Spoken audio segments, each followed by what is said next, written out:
Nah, kemudian kita sekarang ke pemateri berikutnya. Kita akan mengundang istilah hadir bersama kita, yaitu Profesor David. Ini saya akan membacakan riwayat hidup beliau. Ya, baik, Profesor David, ya, beliau ini dinasnya di University of Twente, Netherlands. Profesor Dr. David Marpaung. Beliau adalah sebagai kepala penelitian ya, grup yaitu Non-Linear Nanophotonics Group, dan sebagai co-chair holder Laser Physics and Non-Linear Optics Chair.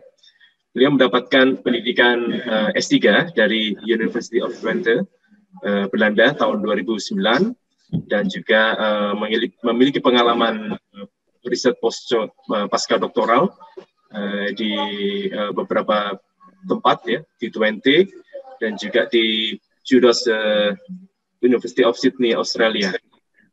Nah, ada beberapa award yang sangat signifikan yang diterima oleh Pak David Marpaung ini, yaitu dari DEKRA tahun 2015 dan tahun 2017 yaitu VD Award, dan 2018 adalah Startup Grant. Ya. Nah, tentu Pak David Marpaung hari ini akan membawakan terkait dengan yang dikenal dengan microwave photonics. Nah, baik, Pak David, bagaimana kabarnya? Baik, Pak Hatta, bagaimana kabarnya? Alhamdulillah baik, Pak. Baik, Pak David, 20 menit waktu Bapak untuk bisa menyampaikan materi bersama kami. Kami persilakan. Oke, pertama-tama terima kasih banyak untuk teman-teman di Himpunan Optika Indonesia untuk invitation-nya. Yang tadi dibilang di CV saya yang tidak disebutkan adalah saya mungkin salah satu murid pertama Pak Alex saat beliau memulai risetnya di bidang optik. Sekarang saya berada di University of Twente dan salah satu bidang yang saya riset saat ini adalah integrated photonics ya. Tapi sebelumnya saya mau memperkenalkan grup saya dulu. Kami grup yang masih lumayan muda, jadi saya establish grup ini tahun 2018 saat saya kembali ke University of Twente. Sebentar, ada yang kedengaran echo nggak ya? Tidak, Pak. It's good? Lancar. Oke, that's good. Oke, ya, dari tahun 2018 sampai sekarang grup kami juga sudah lumayan berkembang. Sekarang kita sekitar 16 orang, satu senior researcher, Peter van der Sloot. Saya juga punya beberapa kolega orang Indonesia ya. Jadi seperti Pak Alex juga tadi bilang, ada Radius yang juga mantan murid Pak Alex dan Pak Cia yang sekarang postdoc bersama saya, dan juga ada Oki Daulay. Oki adalah kapten di Angkatan Udara Republik Indonesia dan sekarang sedang melakukan riset S3 bersama grup kami. Jadi yang kami lihat dan teliti di grup kami saat ini adalah interaksi dari beberapa gelombang yang cukup berbeda, tapi juga mereka bisa berinteraksi dengan kuat ya. At the center of it is of course light, cahaya di gelombang infrared, dan kami juga melihat interaksi antara cahaya ini dengan gelombang radio. Kenapa ini menarik? Karena sekarang kita tahu bahwa gelombang radio juga punya peran yang sangat besar dalam kehidupan kita, carrying a lot of information. Jadi interaksi processing of information in the radio frequency domain using light waves, it's very important. Satu interaksi lain yang cukup unik, yang lebih fisika yang kita lihat di grup kami pada saat ini adalah interaksi antara cahaya dan gelombang suara. Ini less mainstream, dan ini bisa disebut dengan bidang optomekanika. Jadi idenya adalah bagaimana kita bisa menciptakan gelombang suara dan menggunakan gelombang melalui interaksi dengan cahaya, dan bagaimana menggunakan gelombang suara itu untuk memanipulasi properties dari cahaya itu. Yang menarik adalah kita mau melihat semuanya ini di sirkuit fotonika terintegrasi dan mengaplikasikannya di berbagai bidang, dari quantum photonics, sensing, sampai komunikasi. Kalau umpamanya bekerja dengan baik, saya pengen menunjukkan less than a minute video of our lab and our facilities in Twente. Mungkin sepertinya berjalan dengan baik. Ya, kami duduk di gedung yang bernama Meander. Itu gedung yang kita share antara grup fisika dan grup kimia.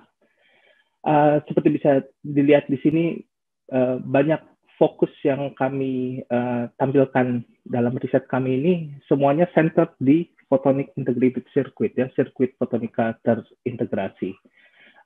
Dan ada banyak bidang yang kita highlight di sini, satu persatu saya akan juga sampaikan dalam pemaparan saya. Oke, kalau umpamanya sekarang kita lihat photonic integrated circuits, ya, dalam at the state of the art saat ini, mungkin kita membayangkan cuma satu chip doang, ya. Sebenarnya nggak seperti itu. Untuk menggunakan photonic circuit ini dalam aplikasi-aplikasi dalam kehidupan nyata, kita harus menginterface mungkin tidak cuma satu chip atau photonic circuit, tapi beberapa photonic circuit. Seperti kita lihat di sini, ini hasil kolaborasi kita dengan Lyonix International, which is a company sitting very close to our place at the University of Twente. Mereka memproduksi salah satu photonic circuit terbaik di dunia dengan teknologi silicon nitride. Silicon nitride dengan indeks bias sekitar 2, waveguide atau pandu gelombangnya sendiri, core-nya adalah silicon nitride surrounded by silicon oxide atau glass, ya, dengan indeks 1,5. Nah, di sini kita lihat bahwa photonic circuit di silicon nitride ini berinterface atau terhubung dengan photonic circuit dari III-V material, which is indium phosphide. That does the light generation, light modulation, and light detection. Ya, jadi mendeteksi, memodulasi, dan mengenerate light dari material ini. Dan tidak cuma itu, photonic circuit sendiri terhubung dengan electrical connection. Cahaya yang di generate di photonic circuit ini juga bisa dibawa keluar ke dunia luar lewat koneksi dengan optical fibers. Oke. Ya, dan tidak cuma itu, ini aplikasinya adalah untuk radio frequency photonics, jadi memproses radio frequency di optical domain. Kita juga membentuk koneksi dari photonic circuit ini ke radio frequency connectors. Jadi bisa dibayangkan bahwa konektor-konektor ini bisa berinterface dengan antenna elements, for example, dan kita bisa menggunakannya untuk beam steering, radio beam steering di satellite communication. Oke, jadi integrated photonics sendiri tidak cuma satu chip, beberapa chip. Ini juga sebuah visi yang kami sampaikan di invited paper kami di Nature Photonics tahun 2019, menunjukkan bahwa ada beberapa tren juga di bidang integrated photonics. Salah satunya adalah seperti sudah saya bilang, integrasi dari multimaterial. Tapi di sisi aplikasi, komponen dan aplikasi juga ada beberapa tren yang akan saya diskusikan. Yang pertama adalah tren untuk generating light sources with exceptional capability. Seperti saya sampaikan tadi, photonic circuit itu yang bisa dilihat di gambar ini tidak cuma satu chip, ya, tapi a photonic circuit surrounded by a lot of other connections. Yang seperti saya bilang tadi, ini adalah silicon nitride photonic chip yang interfacing dengan III-V materials, indium phosphide. Satu bertugas sebagai light generator, jadi sebagai laser, electro-optic modulator dan photodetector juga.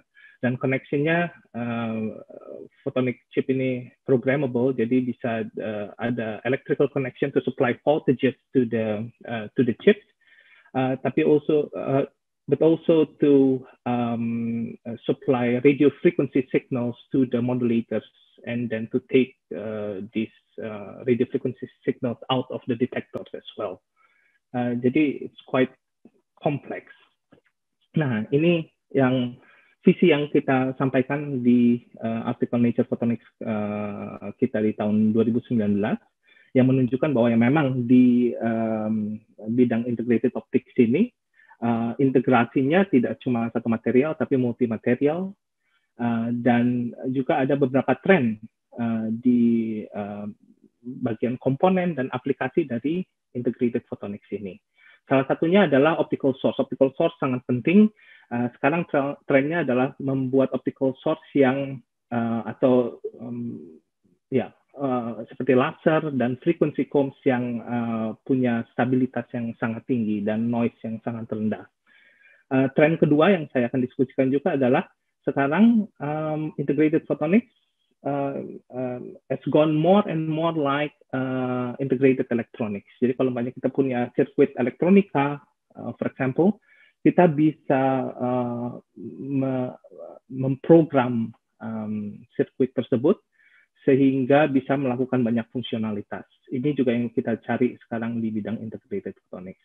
Dan yang terakhir, kalau waktu mengizinkan, juga interaksi antara gelombang suara dan gelombang cahaya yang terjadi di integrated waveguide atau optomekanika, itu adalah sesuatu yang sedang tren saat ini. Oke, saya langsung mulai dengan light source ya. Salah satu trend, one of the trends these days in integrated optics is to generate optical frequency combs. So optical frequency combs is a Nobel Prize winning invention. So it was given a Nobel Prize Physics in 2005, awarded one of them to Ted Hans, for example, where it's a light source that consists of many wavelengths and frequencies. But the interesting thing is that these frequencies are locked, so they are phase coherent, and they can be used as optical rulers. Ya, tren pada saat ini yang terjadi di integrated optics adalah biasanya frequency combs ini occupying really large space, ya, a whole optical table or even one whole lab. Now the trend is to shrink that down into a single resonator. How to do that? This is known as Kerr frequency combs. In order to do that, we need three main ingredients. The first one is that we need to have the correct nonlinearity. Jadi kita butuh third order nonlinearity, Kerr nonlinearity. Kita butuh resonator dengan Q atau quality factor yang sangat tinggi, jadi low loss. Dan kita harus mengatur dispersi dari waveguide yang membentuk resonator itu. If you get all that ingredients right, when you shoot one frequency, intense single frequency to the resonator, what you get is many other frequencies that are locked, right? So what is the application of this? We can do spectroscopy to using this optical frequency combs. If you have two combs, one goes to the sample, one bypasses the sample. If you mix it in a photodetector, then you can see the absorption lines with high resolution. Aplikasi yang kedua adalah kita bisa juga membentuk LiDAR, ya, atau laser ranging. Jadi kita bisa menggunakan teknologinya untuk imaging our surrounding. Dan yang ketiga adalah kita juga bisa dibayangkan kalau kita punya begitu banyak laser yang stabil, kita bisa mengganti ribuan laser dengan satu resonator saja. Dan ini bisa digunakan untuk optical communications. Oke, So this is also what we want to achieve in our lab. Ini adalah silicon nitride chip yang diproduksi oleh Lyonix, partner kita, industrial partner kita, dan kita mendesain waveguide. Ini some picture dari waveguide yang diproduksi oleh Lyonix. Kita mendesain thickness dan dimensi dari waveguide kita untuk mendapatkan dispersi yang tepat untuk membentuk frequency cones ini. Dan ini hasil yang didapat oleh PhD student saya, di mana kita launching dari kiri ini, a very intense light at 1550. We call it pump here in the center, and at the output we have many other wavelengths. And kalau namanya stabilisasi dari light source ini dilakukan dengan baik. Kalau kita lihat di time domain, ya, di frequency domain, kalau kita di time domain, kita bisa mendapatkan soliton yang running around atau berpropagasi di resonator ini. Oke, dan kedua yang ingin saya diskusikan adalah programmable photonics. Seperti saya bilang tadi, integrated optics is getting more and more like integrated electronics. Kalau di elektronik kita punya Arduino, kita punya FPGA, Field Programmable Gate Array, di mana kita bisa loading software, dan fungsionalitas dari chip ini bisa di tailor, ya, bisa diganti-ganti. Optik juga sekarang seperti itu. Ini silicon chip yang banyak sekali tuning element yang ada di silicon chip ini, dan dengan programming hasil respon dari photonic circuit ini juga bisa diubah-ubah. Jadi ini menunjukkan gambar yang di sebelah kanan ini menunjukkan ide yang disampaikan dari beberapa researcher, salah satunya dari Ghent University di Nature tahun ini, visi untuk memprogram silicon atau silicon nitride photonic circuit seperti ini. Aplikasinya juga bisa sangat luas di quantum computing, neuromorphic computing. Neuromorphic computing adalah mengimplementasikan computing techniques yang inspired dari bagaimana cara otak bekerja, tapi di electrical atau optical system. Yang kami lihat pada saat ini lebih ke microwave photonics. Jadi microphotonics kita memodulasi cahaya dengan gelombang radio, di mana hasil modulasi ini bisa diproses di sebuah prosesor yang bisa diprogram, ya. Jadi kita punya satu chip di grup kami, dan kita bisa meload banyak program dan banyak functionality yang bisa ditunjukkan oleh satu chip saja. Contohnya adalah kalau kita load satu program, kita bisa bikin chip ini untuk mengubah jenis modulasi dari intensity modulation atau amplitude modulation to phase modulation and vice versa. This is a recent paper in April Photonics this year. Kalau banyak kita load program yang lain, for example, kita bisa membentuk filter, di mana informasi yang ada di frekuensi ini juga bisa dilewatkan, bisa di-pass, dan frekuensi yang lain-lain bisa di-stop. Jadi ini adalah bandpass filter, ya, dan kita bisa mengatur lebar dari pita dari bandpass filter ini. Kalau kita load program yang ketiga dengan sirkuit yang sama, kita bisa membentuk notch filter instead of bandpass filter. Jadi untuk spesifik frekuensi yang ada di sini, kita bisa stop, block dengan rejection atau extinction yang sangat tinggi, dengan resolusi yang sangat tinggi juga, tapi signal yang berada di sekitarnya bisa di-pass. Dan David, finally, 3 menit lagi, ya. Mohon izin. Oke. Ya, dengan loading program yang keempat, for example, kita bisa melinearisasi sistem dari transfer dari optik ke elektronik yang ada di prosesor ini. Oke, mungkin saya agak cepat aja. Untuk tren yang ketiga adalah interaksi dari gelombang suara dan gelombang cahaya. In short, what we did is that we use intense light to create deformation in the material, and then it turns to make a sound waves ya. Sound waves-nya nanti juga berinteraksi dengan gelombang cahayanya kembali membentuk gain. Kalau kita punya gain dalam material narrow band gain dan kita taruh di sebuah cavity ya, kita bisa bikin laser. Dan ini adalah salah satu aplikasi yang paling penting dari light and sound interaction ini adalah kita bisa membuat laser yang aplikasinya juga sangat banyak karena lasernya juga sangat noise-nya sangat rendah dan stabilitasnya sangat tinggi gitu ya. Jadi kita bisa aplikasi di atomic clock, gyroscope, generating radio frequency atau di optical communication. Ini adalah hasil dari grup di UCSB. Di Twente juga kami berusaha membuat laser dengan line width yang sangat kecil ya, sekitar 40 Hz menggunakan silicon nitride photonic circuit. Dengan flavor yang sama dengan UCSB, kita juga berusaha membentuk SBS atau Stimulated Brewang Scattering Laser dengan dua coupled resonator ya, dan ini it's an ongoing work with a PhD student in our group. Oke. Yang terakhir yang mau saya diskusikan mungkin masalah kolaborasi ya. Jadi seperti Pak Rahmat juga tadi di awal bilang bahwa umpamanya di bidang material gitu ya, dari sebuah ide sampai mendapatkan sebuah device yang bekerja itu ada chain yang terjadi. Jadi dari sebuah ide bisa kita harus melakukan teori dan modeling.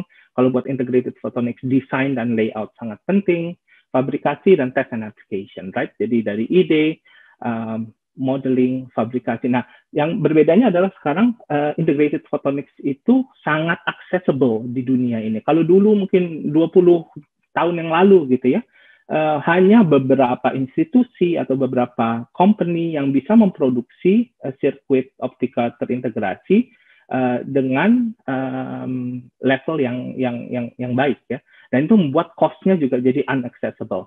Sekarang itu fabrikasi yang disebut dengan multi-project wafer runs, di mana banyak orang bisa putting ideas together untuk satu wafer. Jadi cost dari satu wafer itu bisa dibagi untuk user yang sangat banyak gitu. Nah, yang menjadi threshold cost yang masih sangat besar adalah aplikasi dan tes, di mana memang butuh investment yang sangat besar. Nah, buat rekan-rekan dan teman-teman di Indonesia, mungkin yang bisa dilakukan adalah bekerja sama dengan mungkin grup di luar atau ya dengan kolaborasi ya, membentuk sebuah ide, teori dan modeling, dan interface-nya ada di sini, di mana hasil dari ide dan teori modeling dan desain ini bisa dengan cost sharing dengan kolaborator seperti grup saya umpamanya, menjadi benar-benar device yang bisa difabricate dengan multi-project wafer run dan bisa juga dites. So the way I see it right now that it's much easier, the threshold is much lower to do research in integrated photonics pada saat ini. Oke. That's it. Terima kasih untuk perhatiannya. Mohon maaf untuk inconvenience dari technical difficulties. Terima kasih Pak David. Terima kasih banyak, dan mari kita beri aplaus yang meriah dari tempat masing-masing untuk Pak David. Terima kasih. Baiklah, kita menginjak ke sesi tanya jawab. Ini kawan-kawan panitia telah menghimpun pertanyaan dari Google Form. Nah, untuk itu yang pertama ada tiga pertanyaan untuk Pak Alex ya. Mungkin bisa saya bacakan, mungkin bisa nanti langsung dijawab Pak Alex ya. Saya bacakan tiga ini. Yang pertama dari Pak Muhandis Siddiq Lipi, berkaitan dengan apakah micro resonator dengan Q faktor 1 juta atau lebih, apakah sudah direalisasikan dalam eksperimen? Itu pertanyaan pertama. Pertanyaan kedua dari Pak Muhammad Ibnu Adam, Universitas Negeri Malang, hasil dari semua Mie resonance tersebut, jika dikembangkan lagi dalam ilmu terapan, maka apakah dapat dimanfaatkan sebagai aplikasi apa sajakah dalam kehidupan sehari-hari? Nah, kemudian pertanyaan ketiga dari Pak Taufik Wijanarko dari UK. Ya. Beliau bertanya, menurut Bapak, apakah fenomena Mie resonance ini bisa dimanfaatkan juga untuk mengatur difraksi cahaya Sebagai contoh, pemanfaatan fenomena Mi untuk Spatial Light Modulator atau SLM. Nah, sehingga device ini menjadi lebih kecil dan kompak. Silakan Pak Alek untuk bisa memberikan tanggapan atas tiga penanya tadi. Ya, terima kasih Pak Hatta. Kedengaran suara saya Pak ya? Jelas Pak. Oke. Terima kasih juga kepada Pak Muhandis Sidik, Pak Muhammad Ibnu Adam, dan Pak Taufik Wijanarko untuk pertanyaan-pertanyaannya. Semua pertanyaannya menarik ini dan membuat kita jadi berpikir lebih jauh. Untuk Pak Muhandis Sidik, microresonator dengan Q yang sangat tinggi 1 juta itu sudah direalisasikan Pak. Kelompok yang cukup maju dalam bidang fotonik kristal di dunia ini adalah kelompok Pak Susumu-Noda dari Kyoto. Pak Susumu-Noda dari Kyoto bahkan di tahun 2005 dia sudah menunjukkan membuat microresonator dalam fotonik kristal 2D fotonik kristal dengan Q factor 1 juta lebih Pak.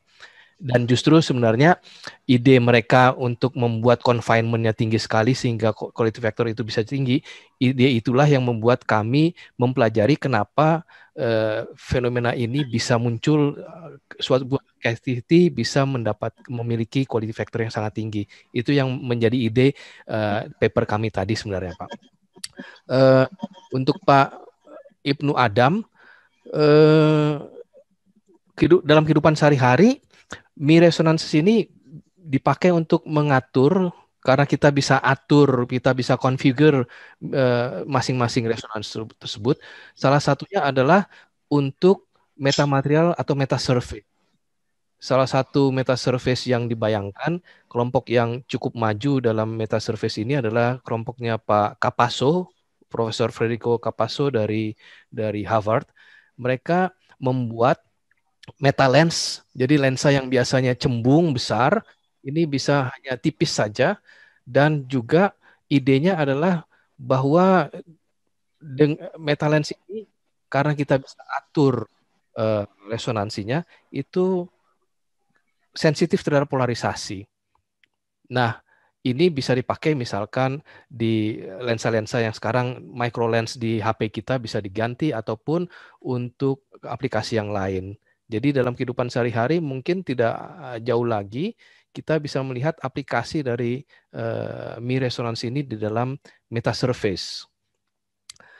Untuk Pak Taufik Wijanarko, saya kurang familiar dengan spatial light modulator, tapi intinya adalah bahwa selama kita bisa mengatur atau kita bisa mengidentifikasi Mi resonans dari suatu scatterer, dalam hal ini untuk difraksi cahaya misalkan dalam eksperimen Bapak, kita bisa identifikasi resonans apa saja yang muncul dan kita bisa kontrol, kita cari faktor geometri atau faktor lain yang bisa mengontrol resonans tersebut, maka intinya mestinya sih kita bisa aplikasikan juga untuk sistem yang Bapak tinjau. Memang tujuannya adalah supaya sistemnya makin kompak dan makin kecil, jadi miniaturisasi.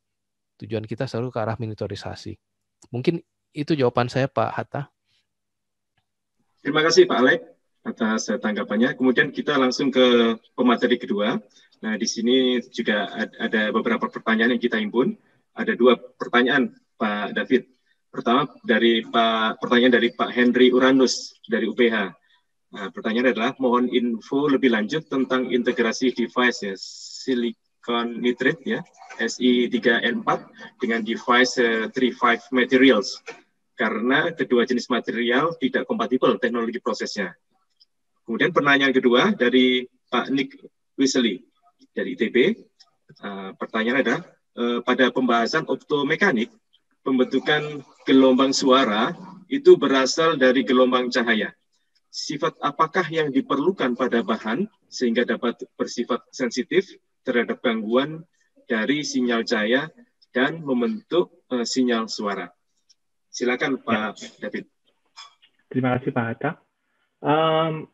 Untuk pertanyaan pertama dari Pak Henry tentang integrasi antara silicon nitride dengan 35 materials, memang itu adalah sesuatu yang challenging kalau kita melakukannya di front end ya. Front end itu adalah saat kita membentuk layer stack dari material kita. sekarang yang kami lakukan di Twente bersama Lyonix adalah kita punya satu chip silicon nitride dan satu chip indium phosphide atau 3,5 materials, dan kita melakukannya di back end. Jadi kita melakukan chip to chip coupling. Tentunya ini nggak bisa dilakukan dengan large scale, jadi hanya a low number of device that bisa dilakukan. Tapi untuk sistem yang kita lihat sekarang ini bekerja dengan baik. Jadi yang harus dilakukan hanya adalah tailoring the mode profile dari chip dari silicon nitride ke mode profile dari 3,5 materials. Itu bisa dilakukan dengan cara tapering. Tentunya ada cara lain yang dilakukan di universitas-universitas lain, seperti umpamanya di James University mereka melakukan yang namanya transfer printing, ya. Jadi ada membrane dari 3,5 material itu yang bisa di print langsung ke silicon nitride, dan transfer cahaya dari silicon nitride ke 3,5 dari 3,5 ke silicon nitride bisa dilakukan melalui vertical coupling. Oke, untuk pertanyaan kedua tentang optomechanics, ya, memang kita membutuhkan material yang agak unik untuk bisa generating sound waves melalui light waves, dan salah satu physical property yang sangat penting adalah yang disebut dengan electrostriction, ya, jadi elasto-optic property dari material itu. In short, kita membutuhkan material yang punya high index refractive index, indeks bias, ya, tapi juga agak soft. Jadi material seperti silicon nitride itu sangat keras, jadi speed of sound atau propagasi gelombang suara di material ini sangat cepat. On the other hand, kita membutuhkan material yang soft, di mana kita propagasi gelombang suara itu sangat lambat. Nah, contoh-contoh material yang bisa digunakan adalah glass, soft glass material seperti chalcogenide, ya. Itu adalah material yang kita gunakan juga saat meneliti light sound interaction ini di integrated circuit saat kita di Sydney University. Mungkin begitu, Pak Hatta. Ya. Pak David, terima kasih. Pak Alex, terima kasih. Mohon maaf karena kita ada keterbatasan waktu dan sangat menarik sekali, inspiratif. Ya, mudah-mudahan tadi kesimpulan tentang kolaborasi juga telah disampaikan. Ya, mudah-mudahan dari sini kita bisa terinspirasi dan mungkin ada kontak-kontak nanti. Mohon perkenan Pak Alex, Pak David jika ada peserta bertanya lebih lanjut. Baiklah, kita tutup sesi pertama ini dan kita kembalikan ke pembawa acara. Terima kasih. Assalamualaikum warahmatullahi wabarakatuh. Selamat sore. Ya, terima kasih Bapak Agus, Pak Alex, dan Prof. David atas diskusi yang menarik. Saya juga ingin mengingatkan kepada rekan-rekan peserta yang hadir untuk mengisi formulir presensi yang ada di chat untuk pelancaran pembagian sertifikat